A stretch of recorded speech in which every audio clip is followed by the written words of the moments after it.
আসসালামু আলাইকুম বন্ধুরা, রুহানি চিকিৎসালয়ে আপনাদের সবাইকে স্বাগত, আন্তরিক ভালোবাসা ও শুভেচ্ছা। আজকে আপনাদের মাঝে আমি আবারও একটা খুবই গুরুত্বপূর্ণ তদবির, আমল বা তাবিজাত নিয়ে আসছি, যেটা আপনারা টাইটেল দেখে বুঝতে পারছেন যে এটা কতটা রেয়ার কাজ করনেওয়ালা। ঠিক আছে, বরাবরের মতো এবারও নিয়ে আসলাম সেটা হচ্ছে কি, এটা হচ্ছে জয় হরফের মোয়াক্কেলের বিষয়ে সাধনা আমল বা জয় হরফের মোয়াক্কেল দ্বারা কার্যসিদ্ধি করার আমল, বাংলা কথায়। তো অবশ্যই প্রত্যেকটা হরফের মোয়াক্কেল সম্পর্কে আপনাদের ধারণা আছে। মোট 26টা হরফ আছে, আমি হিসাবে হয়তো ভুল হতে পারে। তো যাই হোক, তো ওই প্রত্যেকটা হরফের মানে আলিফ থেকে নিয়ে শেষ পর্যন্ত যে আছে ইয়া অবধি, এই হরফের মোয়াক্কেলগুলো দিয়ে হরেক রকম কাজ করতে আপনারা সক্ষমতা পাবেন। তো আজকের এই জয় হরফের মোয়াক্কেল দিয়ে আপনাদের আমি কাজ শেখাবো ইনশাআল্লাহ। মূলত এই কাজ শিখতে প্রথমত আপনার যে কাজটা করতে হবে সেটা হচ্ছে ভিডিওটা সম্পূর্ণ দেখতে হবে কষ্ট করে, নচেত আপনারা ভুল করবেন, অনেকটাই ভুল করবেন, অধিক বেশি ভুল করবেন। কথা বুঝতে পারছেন? তো চলুন শুরু করি। তো এই জয় হরফের মোয়াক্কেল দিয়ে কাজ করতে গেলে কি কি কাজ করতে পারবেন তা তো অনেক আছে।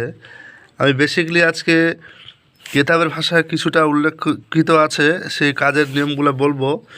আর 3টা কাজ আছে মোটামুটি এখানে দেওয়া। আর তাছাড়া ব্যক্তিগত যে কাজগুলো থাকে সেই কাজগুলো অবশ্যই ওটা ব্যক্তিগতভাবে শিখতে হয়। আর আপনাদের মাঝে আমি মানে এই মোয়াক্কেলকে কীভাবে কাজে লাগাবেন সেটা আপনাকে সম্পূর্ণ শিখিয়ে দেবো ইনশাল্লাহ। তো চলুন শুরু করি। তার আগে বলে দেই যে যারা চ্যানেলটাতে নতুন একেবারে সাবস্ক্রাইব করেননি তারা সাবস্ক্রাইব করবেন, আর যারা সাবস্ক্রাইব করে রেখেছেন তাদেরকে জানাই অসংখ্য ধন্যবাদ। মূলত এই যে নকশাটা আগে দেখে নেন, এটাই নকশা। এখানে সর্বমোট 52টা জয় হরফ আছে।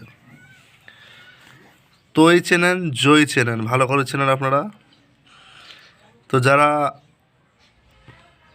মুসলিম ধর্মাবলম্বী ব্যক্তি আছে তারা অবশ্যই এই জিনিসটা জয় হরফটা চিনে ভালো করে। যারা অন্যান্য ধর্মের অবলম্বী আছে তারা অধিকাংশ মানুষ কিন্তু এই আরবি হরফগুলো কিন্তু চিনে।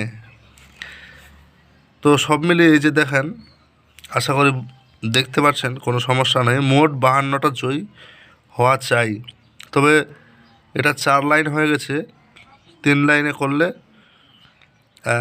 সবচেয়ে উত্তম।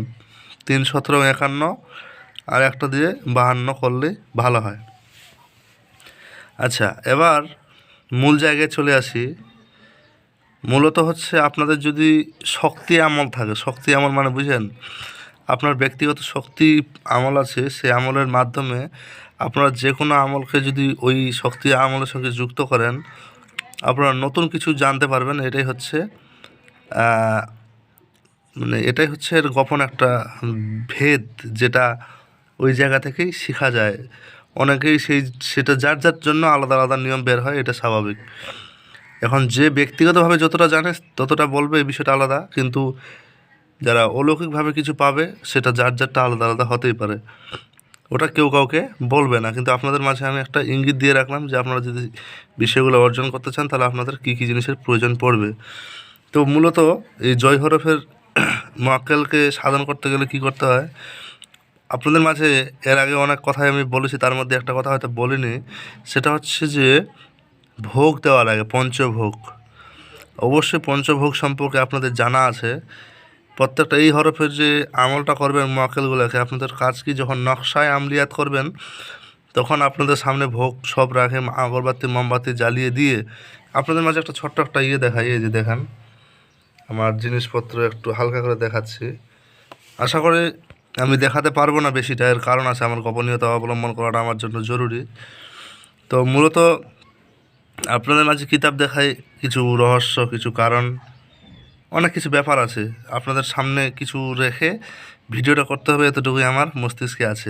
যাই হোক, তো পঞ্চভূত মানে পঞ্চভোগ দিয়ে আপনারা শরীর বন্ধ করে নিলে উত্তম হয়। আর নির্জন একটা ঘর বাছাই করতে হবে, এটা আপনাদের জন্য জরুরি। মূলত 11 দিন ধরে এই জয় হরফটাকে আমলটাকে সিদ্ধি করতে হয়। কীভাবে? এই জয় হরফের যে নকশাটা আছে প্রতিদিন 51টা করে প্রতিদিন 11 দিন নাগাদ লিখে আপনাদের আগুনে জ্বালাতে হবে। কথা বুঝতে পারলেন? এটাই হচ্ছে আপনাদের কাজ। এখন এর ভিতরে আরও বিশেষ কিছু ঘটতে পারে, যার কারণে আপনাদের ভয়ের কোনো ব্যাপার নাই। এটা রাত্রে করবেন রাত 11টা থেকে নিয়ে 12টার মধ্যে কিংবা 1টার মধ্যে, কিন্তু 11টার মধ্যে শুরু করবেন, 11টা থেকে 11:30টার মধ্যে। কথা বুঝতে পারলেন? এরপরে আপনাদের কাজ কি, এটা দিয়ে বিভিন্ন কাজ নেওয়া যায়। তো মূলত আপনাদেরকে আমি যেটা 3টা কাজ এখানে আছে কিতাবে উল্লেখ, তার মধ্যে 3টা কাজের বিষয় আপনাদের বলি। এই যে প্রথমত যেটা আছে, কোনো লোককে জীবজন্তু কামড় দিলে নকশাটি একখানা পাতে লিখে পানি ধৌত করে পান করালে বিষ নষ্ট হয়ে যায়, রোগী আরোগ্য লাভ করে। কতটা মানে রেয়ার কাজ দেখছেন। তারপরে আছে, কোনো ব্যক্তি যদি কোনো জালেম লোকের ভয় পায় তাহলে হরফটি 100বার পাঠ করে জালেম ব্যক্তির ঘরের দিকে দম করবে, আল্লাহর রহমতে সে জালেম জুলুম থেকে নিরাপদ থাকিবে। কথা বুঝতে পারলেন? এই হরফ 900 বার পাঠ করে বা লিখে মৃগী রোগের গলায় তাবিজ আকারে বেঁধে দিলে মৃগী রোগ আরোগ্য হয়। কথা বুঝতে পারলেন? এই যে কথাগুলোর মধ্যে কিন্তু অনেক কিন্তু ঢুকে গেল আপনাদের, যে অনেক নিয়মের উলটপালট মনে হচ্ছে। হ্যাঁ, অবশ্যই মনে হতে পারে।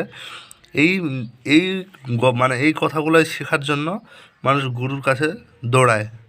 আর শুধু গুরুর কাছে দৌড়ায় যে শুধু শেখা হয় তা না, ওটা অনেক শক্তি অর্জন হয়, জানেন আপনারা আশা করি।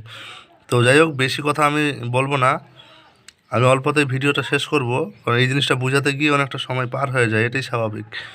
তা তো আমি যতগুলো কথা বলার ততগুলো বলতে পারি না, কারণ আপনারা অনেকেই আছেন যারা সম্পূর্ণ ভিডিও দেখেন না। তো না দেখলে আমার কোনো ক্ষতি হবে এমনটা না, তো আপনারা কিছু লাভ করতে পারবেন না, এটাই স্বাভাবিক। তো যাই হোক, আমার নাম্বার ডিসক্রিপশনে দেওয়া থাকে, প্রয়োজনে যোগাযোগ করবেন। আর অযথা টাইম পাস করার জন্য কেউ যোগাযোগ করবেন না, নচেত বুঝতে পারছেন, কাউকে তো অনেক ওপেন কিছু কথা বলা যায় না, কিন্তু ব্যক্তিগতভাবে অনেক কিছু বুঝিয়ে দেওয়া যায়। তো ভালো থাকবেন, আল্লাহ হাফিজ। দেখা হচ্ছে আগামী ভিডিওতে। কোনো কিছু বুঝতে যদি সমস্যা হয় তাহলে অবশ্যই যোগাযোগ করবেন।